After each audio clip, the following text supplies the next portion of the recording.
Breaking news today on Seculo as a key Democrat squad member loses their primary. Keeping you informed and engaged, now more than ever. This is Seculo. We want to hear from you. Share and post your comments or call 1-800-684-3110. And now your host, Jordan Seculo. All right, folks, welcome to Seculo. A lot of politics to talk about today. We want to hear from you, 1-800-684-3110. Are you one of those weird people who supports Donald Trump and J.D. Vance? I guess, again, the whole conservative movement is weird because we aren't campaigning with enough joy about, the economy, inflation, the fact that people can't buy homes. They can't, first, people can't retire. The interest rates, the amount of money people are spending at the grocery store and at the gas station. This is continuing for years. Or how about the ongoing wars in Ukraine and Russia, and one that could break out between Iran and Israel? So, again, you always want to fight to get to joy, but you got to fight to get there. You got to do a lot of work to get our country back to a sense of joy. You are gaslighting the American people right now if you think right now is just a joyous time in the United States of America. It doesn't mean you don't have great times with your family and happy times where you can kind of try and forget the woes of the world. But when you're at the ACLJ or our European offices, or you're stationed in our ACLJ Jerusalem office as well, you can't ignore reality either. So I thought what we saw last night, we'll talk about it later more, with the Tim Walz finally, making his first appearance with Harris as her running mate. This idea that we're somehow weird because joy is not back. Again, they're weird if they think joy is burning down cities and being anti-Israel and making nice with China, thinking that China can be our friend when China has said, we don't want to be your friend. But there is some positive news that we're seeing at a primaries. And I think it's important that we do have a little joy on our side. So we've seen in primaries both now, we've seen it with Jamal Bowman, who was kind of a newer member of the squad. Remember, he pulled the fire alarm in the House of Representatives. He was beaten in a primary. But Cori Bush, who was a much more high-profile member of the squad, lost her primary last night in St. Louis to Wesley Bell, who was a much more moderate, pro-Israel Democrat. He ran with receiving funding from pro-Israel groups. He didn't try to hide that. He didn't run away from that. I'm sure I disagree with him on lots of issues, but the fact is he's not an anti-Semite, and he's not someone who is threatening the state of Israel. When Cori Bush lost, she immediately went to, and we'll get to when we come back from this break. I want to save it for the next segment. But she immediately went to threatening. That's what they've all done too. When the squad members lose, they threaten anybody who didn't support them in what's supposed to be a free and fair and open election in America. We're not supposed to threaten our opponents. That's right. And she went pretty extreme in her rhetoric after losing her primary last night. Once again, you said this was a squad member, so of the more liberal side, as far left as you can go in Congress. And we'll play her comments when we come back. But I think what I also want to know from the audience is if they see this as almost a bellwether, now that you've seen two far, far left congressmen and women lose their primaries because of their ideology. And now that you see that Vice President Harris has doubled down on that wing of the party with her pick of Tim Walz, who was tweeting pictures celebrating Ilhan Omar in Congress, and her tweeting a picture of them together celebrating that he's the VP pick. When she has doubled down on that wing of Congress, is that a winning formula for her? Or what do you think? Call us at 1-800-684-3110, and we'll get to your calls later in the broadcast. Our Life and Liberty Drive has been extended. Please have your gift doubled through our Life and Liberty Drive at aclj.org. Thanks to your support, we'll be able to continue fighting for freedom here and at home and around the globe. We're battling a FOIA lawsuit with the Biden-Harris administration on the funding of UNRWA. We're about to get to those facts. Go to aclj.org. Have your donation doubled. We'll be right back with this radical rhetoric.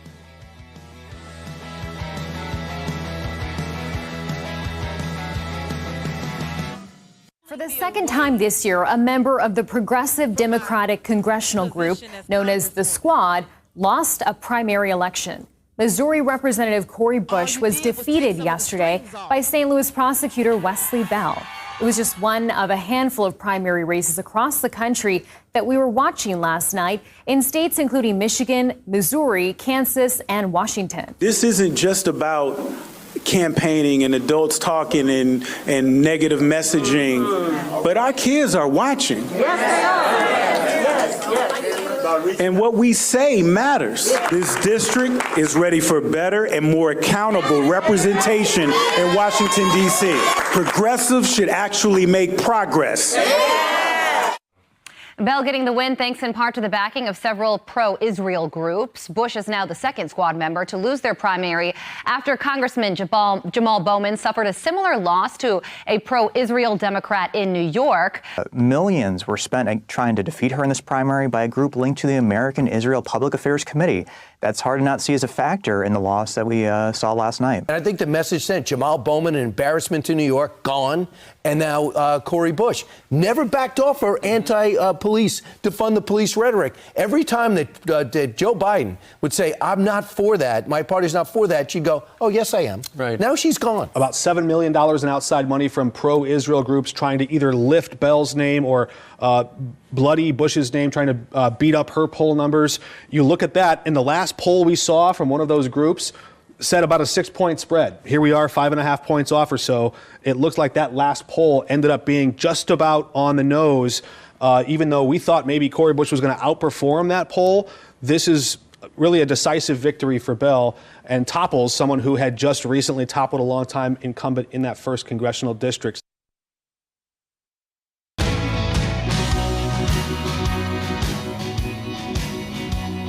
Back to Secular. We are taking your calls to 1-800-684-3110. That's 1-800-684-3110. But to hear the radicalism, and again, to celebrate a Democrat primary victory by someone, we'll need to look into more Wesley Bell. But it's really celebrating a loss, which is kind of weird too, but of Cori Bush out of Congress. And now what she is saying is that, well, she said this is actually a good thing, is how she spun it. And now she's starting to sound like a member of Hamas. Take a listen to her speech about how this is actually good for her. Bite 2. All you did was take some of the strings off. Because see, now I don't have to worry about some strings that I have attached, and as much as I love my job. But all they did was radicalize me, and so now they need to be afraid. AIPAC, I'm coming to tear your kingdom down.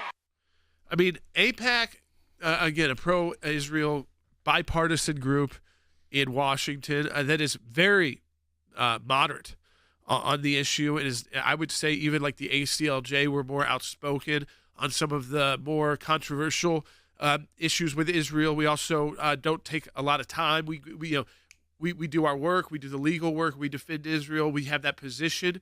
We're clear on that, and we don't waver. So we do it very publicly. I think that's the better way to say it. They are a little bit more behind the scenes sometimes, and they're trying to link other groups, by the way. AIPAC itself is not a political action committee. That's a public affairs committee. So it doesn't actually give money to candidates. But we know that they obviously wanted to see if they could remove any of these Democrats who were so anti-Israel. They're a group that works with a lot of Democrats on both sides of the aisle, and they have a lot of Democrats working inside AIPAC, their organization. So they're able to do an important role, kind of different than what we do at the ACLJ in Washington, D.C. for Israel. But this idea that she is now radicalized. So think about the language she used. I've been radicalized and I'm coming for your kingdom. Now, what's AIPAC's kingdom? AIPAC's kingdom is not their headquarters in Washington, D.C., I don't think. I think what she's talking about is the Jewish state of Israel, Will. And what is she going to do? Go, I guess, sign on with the Students for Justice in Palestine? I don't even know if they'd want her to be their spokesperson because she's so crazy. Well, and Jordan, this is something that we even talked about yesterday on the air, how unfortunate a time it is in America when elected officials, she's still an incumbent, she's not out of office until the beginning of next year, but that she is comfortable in saying that all you've done is taken strings off. I had to behave when I was in Congress, when she's been an outspoken critic of American values for many times, for 2 terms as a congresswoman from Missouri. So why are we comfortable with this type of rhetoric in America? It is now okay for someone to be openly anti-Semitic, openly anti-Jewish. And I think we should also play this. This is from, before we talk about the vice president, and this kind of segues into that, the vice presidential pick, is that this was CNN at the rally in Pennsylvania where Harris and Walz were about to start speaking. And this was their commentary about why Shapiro wasn't picked for VP. Yeah. Now, this should shock anyone that they're so openly able to have this discussion about someone not being picked because he's Jewish. Let's go ahead, and this is a video bite so people can get the whole feel of where they were in the audio and why there's echoes. Let's go ahead and play bite 1. And I think ultimately Shapiro, I think fit is important, but I also think that when you look at the principle of do no harm, maybe they did say, in a state like Minnesota, do we want to, those 100,000 uncommitted voters who came out about the Gaza war, do we want to antagonize those voters? Those are all part of the questions as well. So, but can I just say, Tim Walz also spoke conciliatorily towards those people. He said, look, that uncommitted vote is significant and those people should be heard. So having that kind of response, I think, is probably more of an open door to the parts of the party that have been very frustrated with the Democrats. So, but just to one point on the Gaza war, Shapiro has the same position on Israel that Governor Walz, that Senator Kelly has. He's actually been more critical of Netanyahu than the other two, but he is Jewish. And he's also the face of the crackdown on the protests, right? He spoke very vehemently about those campus protests as being anti-Semitic. Not all of them. The ones that were anti-Semitic, he criticized as being anti-Semitic. But he was out front on the issue. So I'm wondering if that's the kind of thing that, again, for the activist wing of the party, sure, absolutely, they felt was a slap in the face. Okay, so I mean, literally, so he's a Jew who, as Jake Tapper points out, who spoke out against the protests that were anti-Semitic, not all the protests, just the ones that were anti-Semitic, and she says, true, but you know what, that upsets the activists in our party. And you know those 100,000 are in Minnesota? Do we have the picture of Ilhan Omar and Mike and Tim Walz? Yeah, Tim Walz, because remember, that's what she tweeted yesterday. Every time you hear that Tim Walz is a moderate, think about this tweet from Ilhan Omar, who is just a vehement hater of the Jewish state of Israel, and she loves this pick. She loves this pick, by Vice President Harris. I think it's disgusting that they can even have that conversation and feel like that's. I mean, could you imagine if it was about they were black, or what would you say about Tim? I mean, Tim Walz, like. Can we, I guess, a boring white guy who they make up to be a moderate, even though he's an extreme liberal, who's backed by one of the top, top squad leaders. This is someone who is part of what we call the Hamas caucus, Ilhan Omar, and she can't get over the fact that they picked Tim Walz. And Jordan, at the beginning of the broadcast, you mentioned the joy comment from the VP pick, and I think we should play that now. It's going to be bite 8, but especially when the commentary around the campaign is that the voters in Minnesota, the radicals in the party, would see picking Shapiro, a Jewish man who spoke out against anti-Semitism, would be a slap in the face. Right. That's the whole context of that discussion. You can be critical of Netanyahu. That's not enough. You have to be critical of all Jews. Right. And you can't be critical of any protest, even the ones that happen to be racially motivated. Exactly. And so, yet, at the same time, that's the conversation. That's the preset of them going on stage. This is what Walz had to say about the Kamala Harris campaign. Let's go ahead and play bite 8. Thank you, Madam Vice President, for the trust you put in me, but maybe more so, thank you for bringing back the joy. And as you mentioned, it's just gaslighting. When the whole context around the discussion of him being picked is you are going to upset pro-Hamas anti-Semites. There's no joy in that. And if there is joy in that, that is something much deeper rooted problem within the Democrat Party. If that's what they see as joy, is getting picked because you weren't Jewish. Yeah, I mean, I think that, again, there's the issues that are going to come to the forefront. We've got a lot of time. We'll talk to you about today on the broadcast, 1-800-684-3110. The issues are going to be, they're going to try to bring up, abortion. They're going to send him to what they say is, middle America, which he called a bunch of rocks and cows. But I guess, they'll try to ignore that because he was born in Nebraska, though is the governor of Minnesota, lives in St. Paul, the capital there. And that he will, somehow, again, play this dad role or dad vibes and moderate. And, he's got gray hair and he's a Lutheran and all those kind of things. He is extreme liberal who, when his city was burning, even admitted to, took the blame for letting the city continue to erupt into flames. Yes, he served in the National Guard. I'm not going to get into a tit for tat on his service, J.D. Vance's service. I'm not, because I think that's just below us as Americans. But what I do say is that don't buy that he's a moderate. Just go back to all you got to do. Maybe we should all wear the Ilhan Omar shirt as the tweet as a shirt or a bumper sticker on our car, some flag.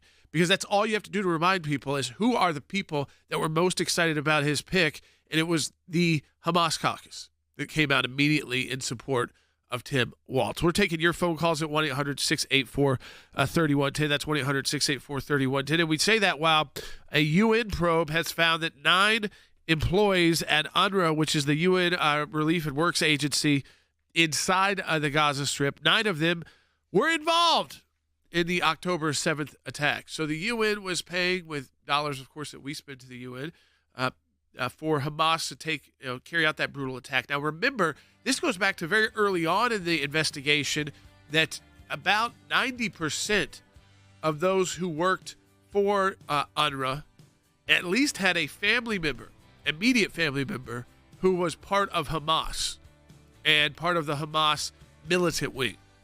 Now, this also comes as Hamas has recognized a new leader in Sinwar. He is the militant leader. He is not a political leader in Doha. He is in Gaza, being surrounded by human shields that are Israeli hostages, and of course some of those with also U.S. citizens. And he is still in Gaza Strip, as of now believed to still be alive. He was made the head of Hamas after Ismail Haniyeh was taken out in Tehran. We have not yet seen the response from Iran, but folks, we're going to get a report from our director of Israel. We're back later in the broadcast. A Pakistani man has been charged with an elaborate plot to assassinate current and former government officials. One of the potential targets, former President Donald Trump. The suspect is 46-year-old Asif Raza Merchant. This morning, a Pakistani national is under arrest, charged with plotting to assassinate American politicians of both parties, including, sources told ABC News, former President Trump. Federal prosecutors in Brooklyn said Asif Merchant spent 2 weeks in Iran before he flew to the U.S., where he hired hitmen to carry out the killings. The defendant met with several individuals in New York who he thought were hitmen, but who were in fact undercover law enforcement officers. In June, Merchant obtained $5,000 in cash that prosecutors said he intended to use as an advance payment to the hitmen. And they said he wanted men who could do the killing, approximately 25 people who could perform a protest as a distraction, and a woman to do reconnaissance. Investigators say Merchant contacted someone in New York who he thought could help with rounding up hitmen. But according to the complaint, that person alerted the FBI, becoming a confidential source for investigators. This plot is really an example of law enforcement and intelligence work at its best. Merchant allegedly spoke about the murder for hire in code. Prosecutors said they found this list of words he invented to communicate and saw him gaming out the assassination plot on a napkin. Law enforcement sources told ABC News no target had been decided by the time Merchant was arrested as he prepared to fly out of the country July 12th. Iran has vowed to retaliate against Trump and other U.S. officials for ordering the 2020 killing of the leader of Iran's infamous Quds Force, Qasem Soleimani. Attorney General Merrick Garland said today that he believes that we haven't heard the last of this, that the Iranians will continue this, what he called brazen and persistent plotting. But in this case, this would-be assassin or orchestrator was quickly gobbled up by the FBI, and he is now in custody. All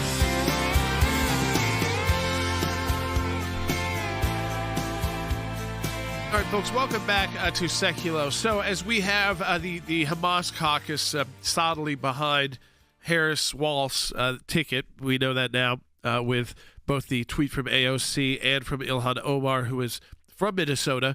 A UN probe has found that 9 UNRWA employees, as we talked about, were involved in the October 7th attack. That does not mean that they had a connection, but they were actually involved in the horrendous horrors that were committed.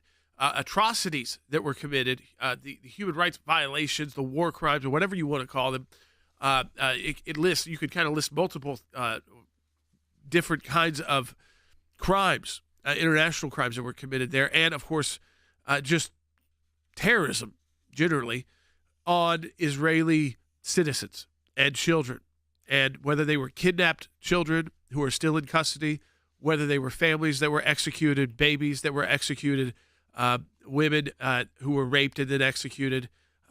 We have seen, of course, some hostages be released. We've represented hostage families at the ACLJ and through ACLJ Jerusalem, and it's been, I will tell you, that some of the most difficult representation to do because it is such a serious and a difficult process when you know that it's, you're up against some tough odds when you are not just dealing with like a nation state that may be nasty, but you're dealing with an actual terror group and trying to get people released. But we've also gone through a legal process way before the UN determined these 9. And CC, it started with, I remember very early on after the October 7th attacks, which, we're almost getting towards a year since those attacks, that we started seeing reports and numbers people were looking at. They were doing research about how inside UNRWA, about 90% of the staff there that was based in Gaza had an immediate family member who was part of Hamas.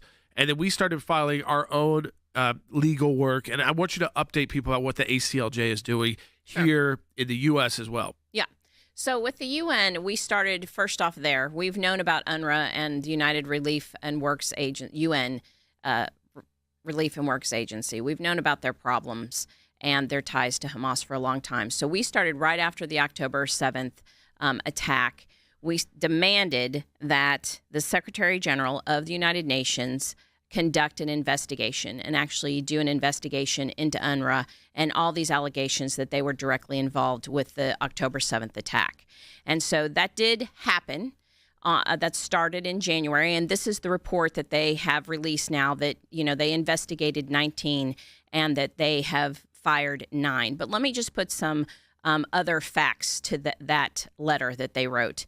There's about 12,000 UNRWA workers in Gaza, and 10% of them have an actual verified link to Hamas, with thousands more having close ties to Hamas, family ties, and that's up to 50%. So they only investigated 19 people, but there are literally tens of thousands, possibly, that, at least 10,000 that have connections.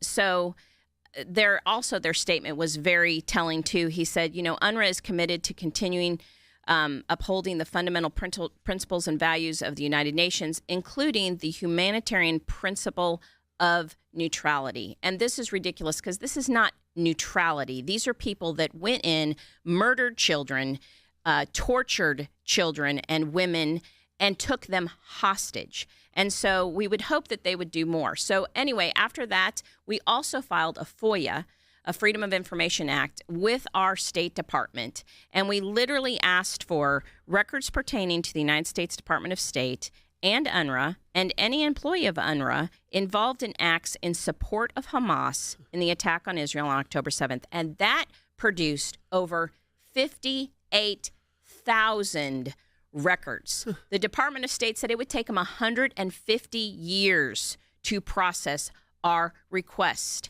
And so we are continuing on with that. We had to actually sue to get them to release that number, and we are trying to get those documents. This is specifically documents that are linked to UNRWA and Hamas. Absolutely. They got 58,000 documents, which they say, by the way, that's not 58,000 pages. Right. That's 58,000 individual documents. Of each document, there are multiple pages. Some could be 25 pages. So, I mean, we're not talking about just 58,000 pages. We're talking about 58,000 individual documents that are about the State Department and the U.S. government funding UNRWA and its connection to Hamas. Yes, absolutely. 58,000 records and you would think counting. at that point, if you got 58,000 records about funding an agency and its connection to a group that your government, the United States, recognizes as a terror group, a foreign terrorist organization, maybe you shouldn't fund that entity. Absolutely. I mean, the answer might be in front of you. Like, why? It's almost.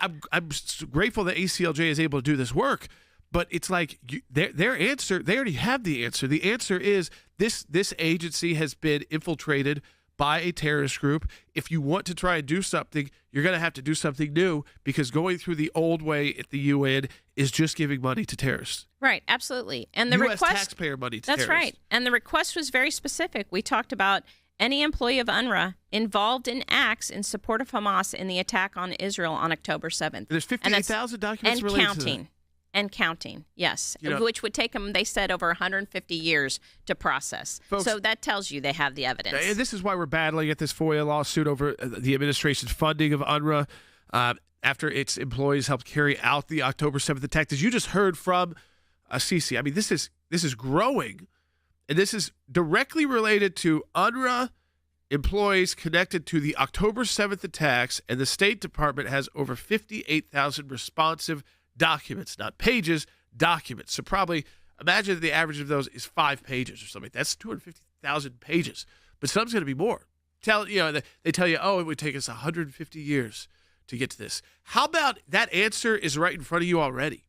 It's right in front of them. We almost don't even have to do any more research, because if you're that concerned that you have that many documents responsive to the terrorist problem on October 7th to the entity that you're funding, how about just stop funding that entity and try to figure out a different way if you really want to assist people in Gaza and help people in Gaza who aren't connected to Hamas and aren't going to be connected to atrocities and terrorism, that you're going to have to do it through a different entity, and the UN might not be the place to just keep throwing taxpayer money. But we're battling this over the Biden administration and Harris administration's funding of UNRWA. And again, we've got this at right now in federal court. We're also defending Israel before the ICC and, of course, the UN.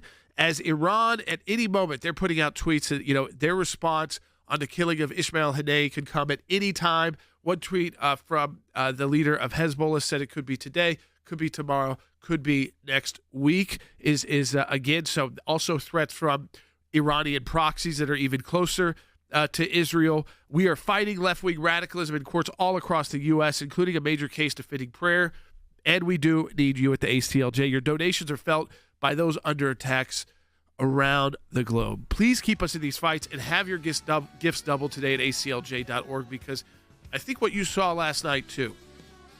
One, electorally, you can beat back the squad.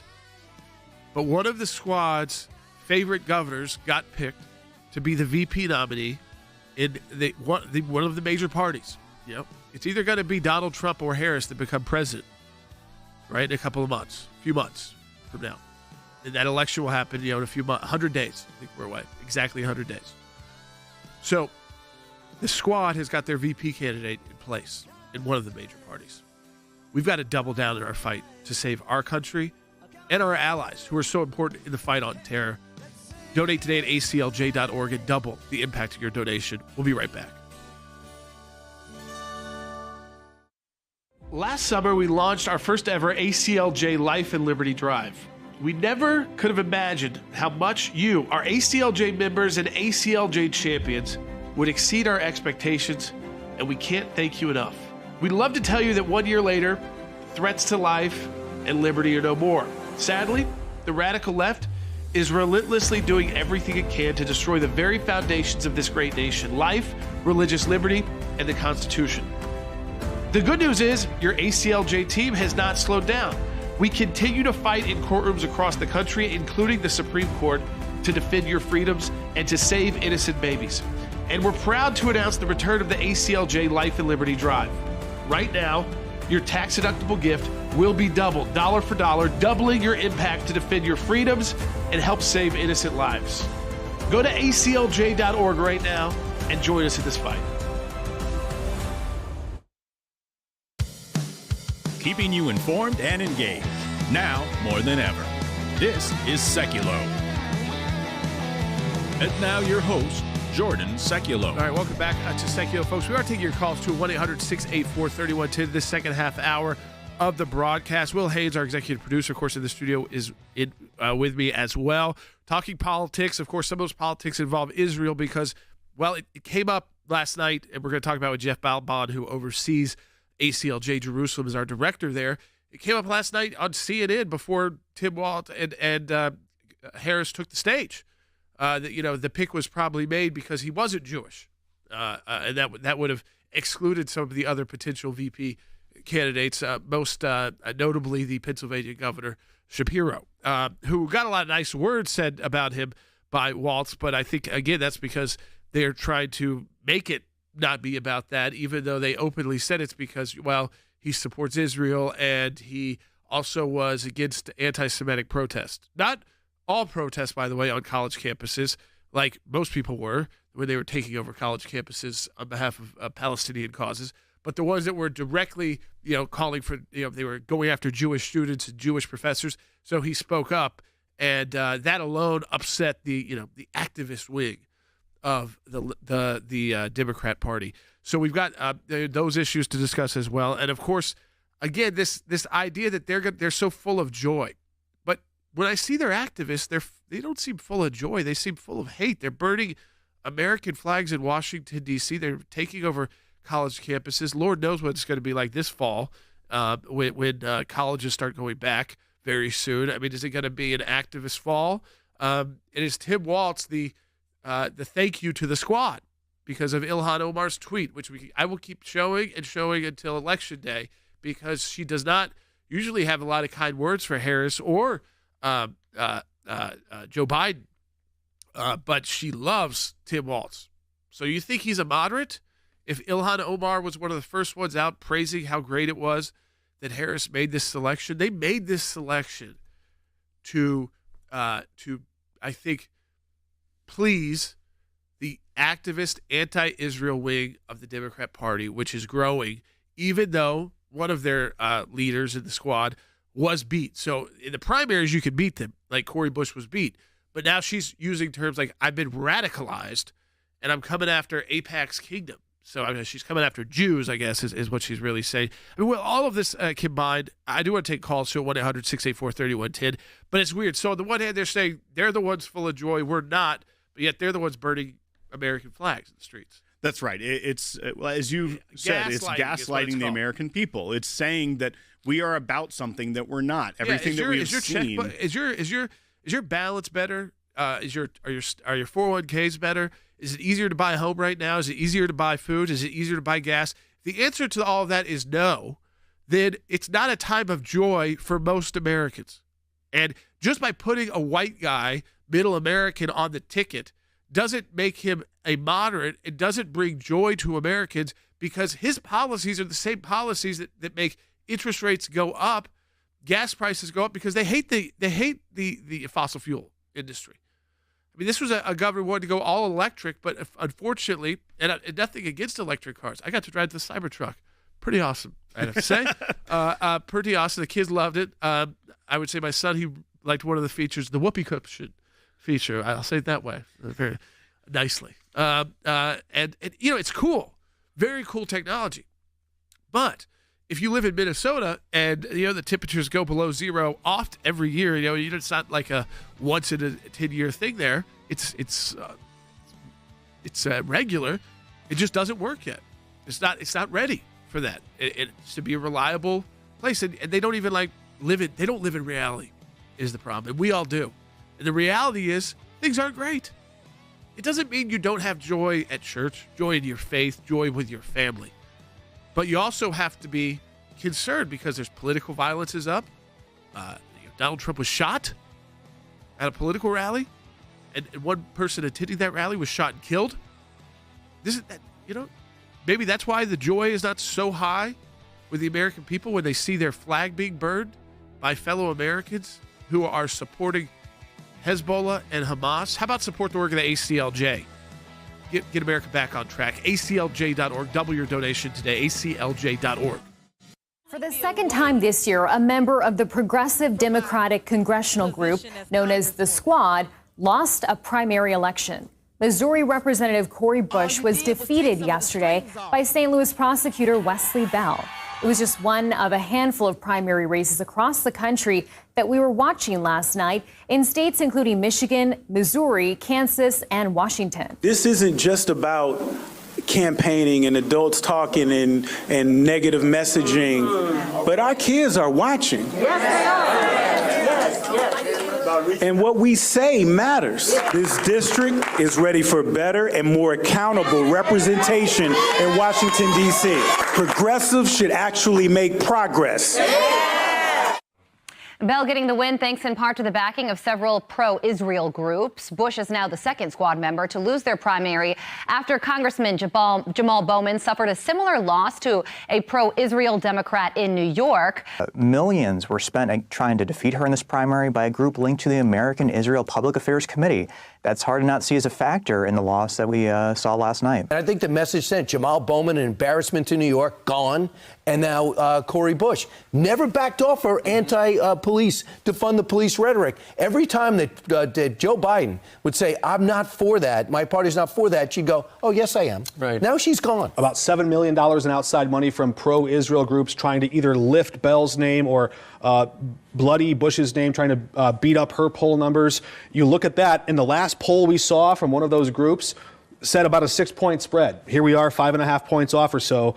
It looks like that last poll ended up being just about on the nose, even though we thought maybe Cori Bush was going to outperform that poll. This is really a decisive victory for Bell and topples someone who had just recently toppled a longtime incumbent in that first congressional district.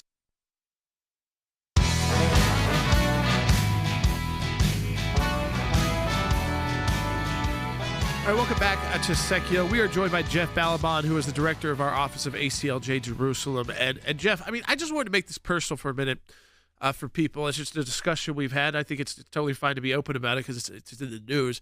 But right now, even you spend the majority of your time in Israel, but you do travel back to the United States. And right now, it is not 100% about when you can even get back to Israel. I mean, just to explain that to people, because of the threats made by the Islamic Republic of Iran. That's right. So pretty much every major airline, every airline is canceled. There are very few that are still going. My tickets are to return without specifying what day are on El Al, Israel's national airline. They are still running, but when you go on their website, they tell you they may cancel at any moment. So it's a very watchful time.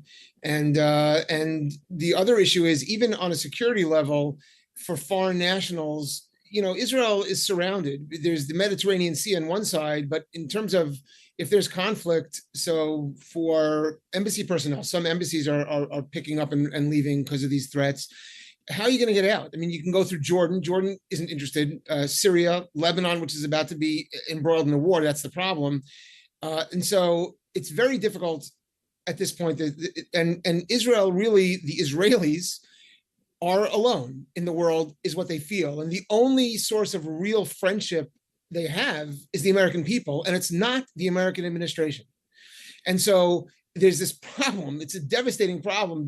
I just heard something, I don't know how public this is. I heard it from an American source about Israel working, I'm not going to specify what now, it was one of the major threats to American infrastructure and life, truly an ongoing threat to our survival.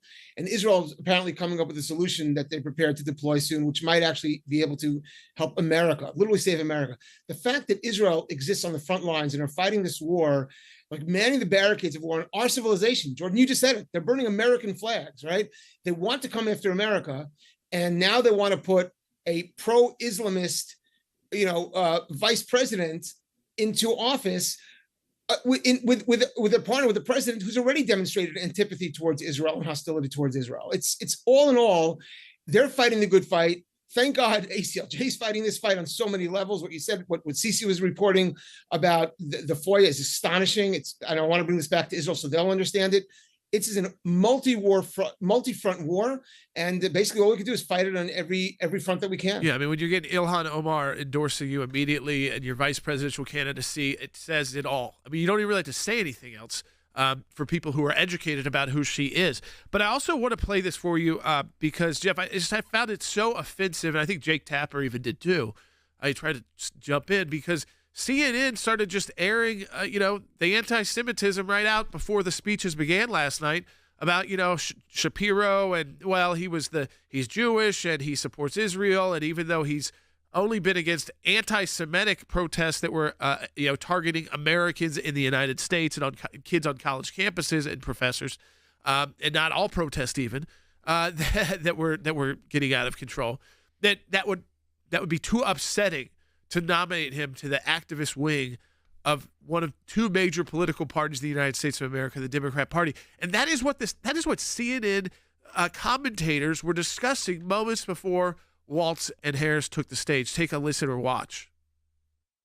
And I think ultimately Shapiro, I think fit is important, but I also think that when you look at the principle of do no harm, maybe they did say, in a state like Minnesota, do we want to, those 100,000 uncommitted voters who came out about the Gaza war, do we want to antagonize those voters?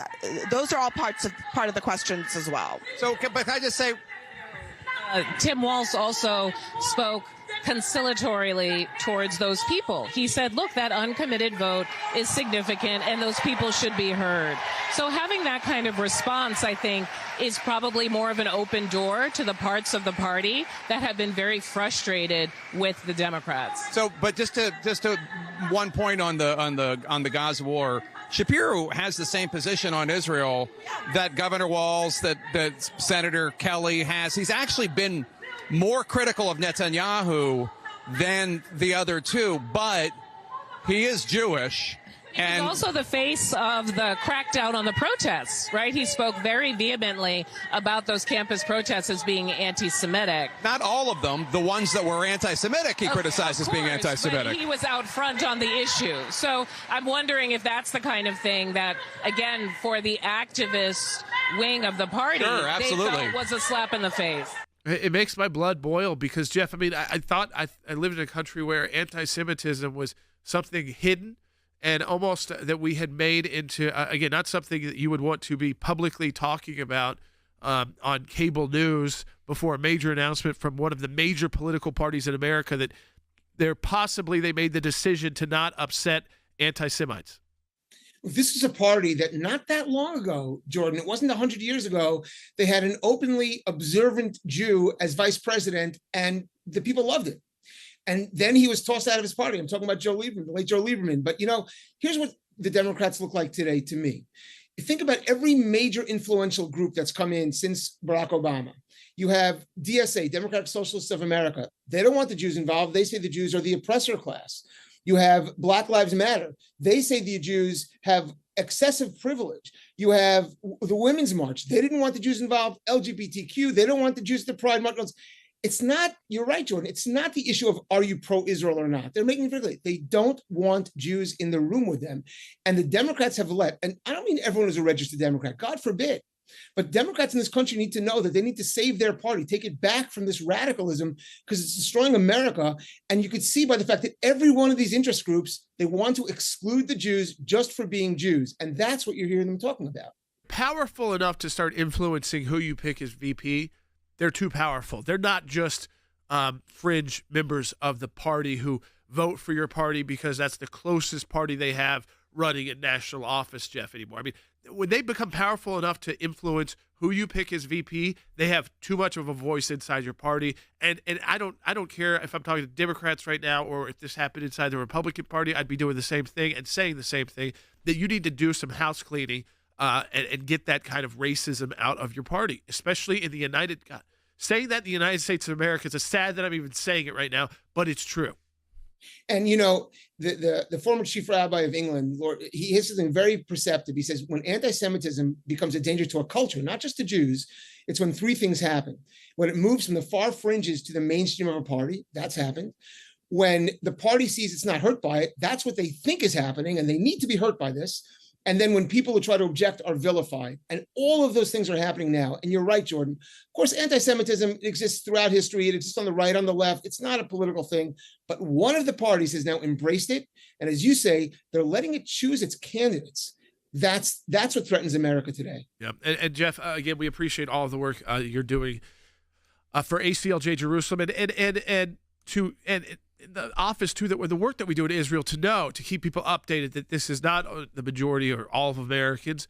And of course, listen, I know Jewish Democrats, not going to name them here, very pro-Israel, who are elected right now, who I'm sure are not happy with what is going on inside their party. They've been very outspoken. But as you're saying, when the bigger party apparatus feels like this is a good move, just like you were saying, that this is not going to hurt us, but it's going to help us be victorious. We're in a dangerous spot in the United States of America when they're burning the U.S. flag right outside in Washington, D.C. It shows you, again, the true enemies. Yes, the enemies is Israel. The great enemy is the United States of America. And it doesn't matter who you pick to be VP there. They still, they still believe that. So, Jeff, I want to thank you again for your work on this. Do you want to take that call real quickly? Do we have time? Let's take it in the next segment. Right. There is one thing I also wanted to add. As Jeff said, that this isn't really a political issue. There is this dark force on both sides of the political spectrum. Yeah. One thing that I think concerns me is when you see the lack of enthusiasm of pointing this out from many evangelical Christians. Yep. The ones that are just fine with sitting by. That's not, obviously, our audience is not in that camp. Yeah. But it's unfortunately a concerning group in America right now that it's something I've been talking about with Jeff a lot. It's anti-Christian to not call this out. I will firmly say that. But it's also concerning that they don't understand the ramifications, that we say we have a Judeo-Christian heritage, that's our morality. That's where our guiding compass is as a nation and where it should be. And when they're coming after Jewish Americans in the state of Israel, the Christians are next. This isn't just about being Jewish. It's also about eradicating everything that we hold dear as America. Yeah. And so if you are on the sidelines or it's something that you just can't be bothered by, be warned. Yeah. You're next. Absolutely, yeah, you're next, because they're burning your flag at the same rally they're coming out with that anti-Semitism. They're not just burning the Israeli flag. They're burning the American flag. So if you've got that flag at your house and they're burning it, who do you think is next? Who do you think is next? Never remain silent. That's the number one job, at ACLJ, whether it's in courts, halls of Congress, international institutions, other countries, what Jeff is doing as our work in Israel, our work in Europe, our work at the United Nations. Never be silent in the cause of wrongdoing and wrong. And when you see this, and it's so clear, you need to support the work of the ACLJ. We have extended our Life and Liberty Drive at aclj.org. And you are speaking out by donating, because you allow us to continue to add more team members and do more work. Donate today at aclj.org. Your donation, double the impact, aclj.org.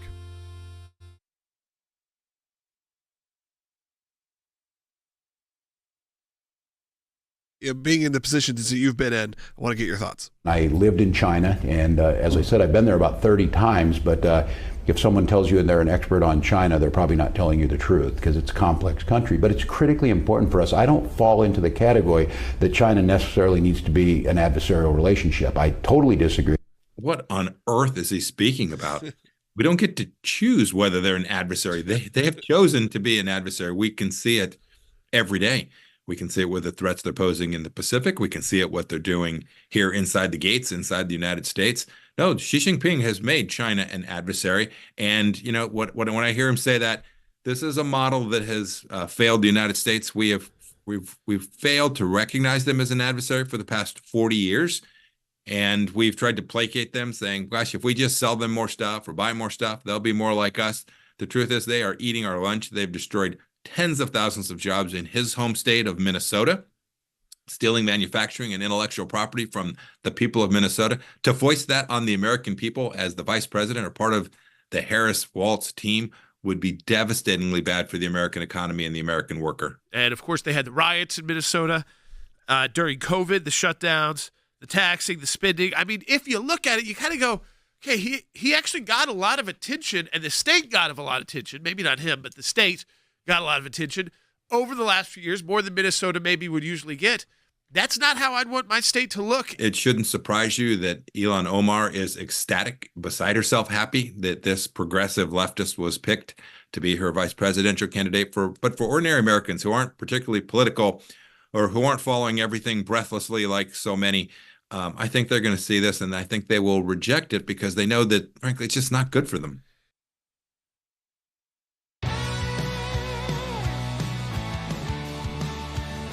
All right, welcome back to Seculo. As Will said, we've got a lot of phone calls. I want to thank folks for hanging on the line. So we're going to go right to those phone lines at 1-800-684-3110. Let's go to Brian calling in Tennessee. He's watching on YouTube. Brian, welcome to Seculo. You're on the air. Thanks, Brian. Hey, thank you for taking my call. Absolutely. I'm a big supporter of you guys, and everything you guys have said on the program today, I 100% agree with. And it kind of goes along with my comment/question.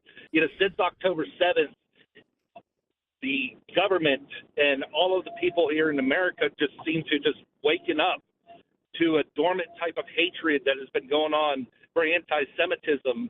And it doesn't matter whether it's going to be Kamala or Trump. It just seems like that anti-Semitism hatred is going to continue on. And, what's going to stop? I mean, here's how it stops, Brian. One is you don't make it mainstream. It's getting a little close to becoming mainstream in America. So it will always exist. Racism exists. Anti-Semitism exists on both the right and the left, in politics and outside of politics. But what you don't want is ever for it to become mainstream in major political parties. Right now, that's inside the Democrat Party. So even like you said, if Republicans win, of course it still exists. But what you do is you fight back. I mean, Donald Trump has Jewish family members. His daughter, his grandkids, his son-in-law. And he's got strong support for Israel. Look at what he did in his time just in 4 years for the Jewish state of Israel. So you've got him, you got J.D. Vance, who's a strong supporter of Israel, right on the ticket. They also need to, as Will said, go back to the American people and start educating them about this anti-Semitism that you're talking about, Brian. We know it's been bubbling up on college campuses for the last decade, but it now has reached kind of this breaking point where they were no longer doing it in their clubs. They were doing it in the street. They were taking over college campuses. They were harassing Jewish student groups, harassing Jewish professors. And listen, it's personal to me. It's personal to Jeff Balaban. But I think, as Will said, it should be personal to every American, especially if you consider yourself a Christian American. That's right. And to Brian's point as well. But you can send it back into the shadows, if you will. That's right. And because it's become mainstream, this is something we've been fighting at ACLJ for decades, because we have been defending Jewish professors that have been discriminated against on college campuses or other various discrimination. We have been able to go and fight legally. But it also, to the point that Brian brings up about which person is elected, it doesn't matter to the ACLJ at that point about the fight, because we won't stop. Obviously, if there was a Trump administration, a Department of Justice would be a lot better at going after the pro-Hamas protesters that are breaking the law and supporting terrorism. But at the end of the day, no matter what happens in the election, ACLJ will still be here and we will continue our fight. There are ways that it could be a little bit easier if you have support from a government that is against anti-Semites instead of lifting them up within their own party. But no matter what, we're not going anywhere. We will continue our fight. But let's get to another call here. Yep. Michael from California on line 3, watching on Rumble. Michael, you're on Seculo. Thank you for taking my call. My comment is the fact that they want to put Trump in a box and talking about Project 2025. He has disavowed that himself. But it's amazing to me that they want to label Trump, but when the facts and evidence show what they accuse someone else of doing, they do themselves. They even do it to their own. Michael, Donald Trump, I think this is something we can do a better job. If you're a Trump supporter, I won't say that you have to be. I'm just saying, if you're a Trump supporter, I think what you can do is a better job of is not just say, oh, I love Donald Trump because I love his attitude. And I love J.D. Vance because I love his attitude. We should go back to those 4 years, okay, and go to the policies that worked. When we recognized Jerusalem as the capital of Israel, did we experience more terrorism in the United States? No. we destroyed ISIS. In fact, that the leader of ISIS was taken out, and ISIS was taken out. Now, when we left Afghanistan under Joe Biden, ISIS-K emerged, a new ISIS that killed 13 U.S. troops. So, I mean, that's just one thing. Was your 401k doing better? Then we were hit with COVID from China, which now is not, an extreme statement to make. You couldn't even making that statement during the COVID years got you kicked off social media. I don't even know if this broadcast would stay up right now if I said it that way. But now it's the going normal that it was at least created in a lab, and whether it was intentionally released or because of malfeasance or just a lab that shouldn't be messing with these kind of viruses, intentional or not. They were dealing with something that was going to, of course, have an impact on the economy.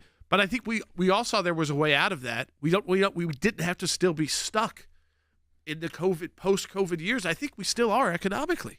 It feels that way in America, right? Like the way the inflation is still up, and you haven't seen cuts to interest rates. And again, all you have to do is look at your bills. And yet they're going to try to gaslight you and say, we're campaigning on joy.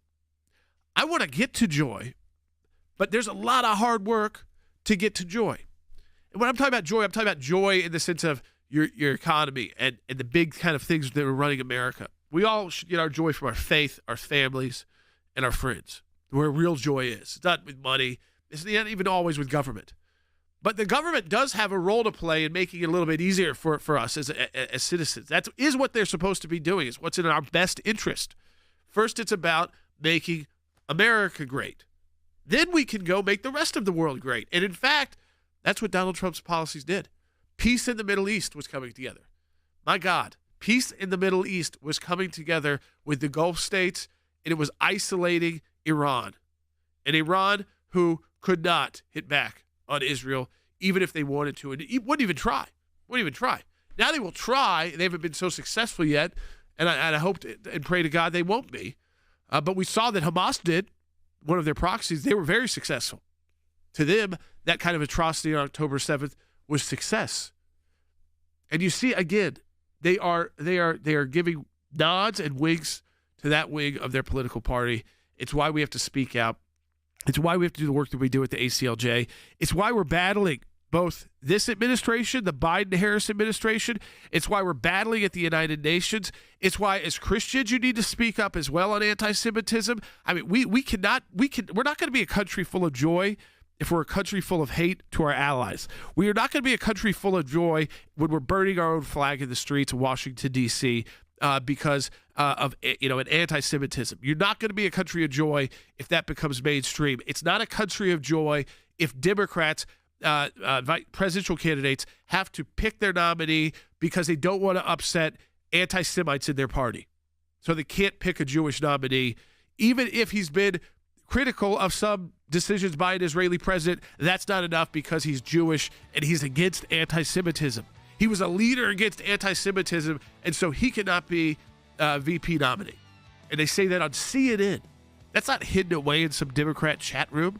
That's on CNN right before the first event with the new vice presidential pick from a major U.S. political party. The ACLJ is here to fight back in the United States, in Europe, at the United Nations, and in the Middle East, and Pakistan, around the world. Support the work of the ACLJ during our Life and Liberty Drive. Double the impact of your donation. Folks, I don't think I need to tell you any more reasons why you need to support our work right now. Go to aclj.org. Double the impact of your donation. Let's do it together. Let's fight back, and let's put this back into the chat rooms instead of into the announcements. aclj.org. Donate.